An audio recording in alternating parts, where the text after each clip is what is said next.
আসসালামু আলাইকুম, সবাই কেমন আছো? তো আজকে সকালবেলা আমাকে যে হুজুরটা পড়াইছে ওনার সাথে দেখা হয়েছিল। উনি বলতেছে যে কবে বিয়ে করব। তো আমি বলতেছি যে আগে পড়ালেখা শেষ করে নি, তারপরে যাই, চাকরি বাকরি পাওয়ার পর বিয়ে করব। কিন্তু এটা তো আর বলতে পারতেছি না যে হুজুর আম্মু আব্বু বিয়ে দিচ্ছে না। তো হুজুরের মনের কষ্ট বুঝলো কিন্তু মা বাপে বুঝলো না। আর হুজুরে জিজ্ঞেস করতেছে আমার কোনো পছন্দ আছে কিনা। আমি বলতেছি হুজুর পছন্দ তো সেরকম না, আমি ভালো ছেলে, আম্মু আব্বু যেখানে বিয়ে দিবে সেখানে আমি করব। তো হুজুরে বলতেছে মাশাল্লাহ মাশাল্লাহ।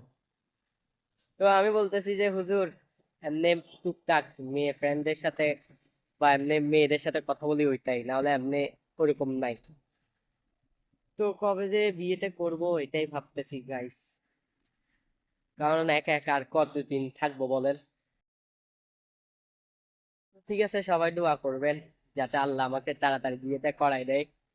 আজকের মতো ভিডিও এতটুকুই। আসসালামু আলাইকুম।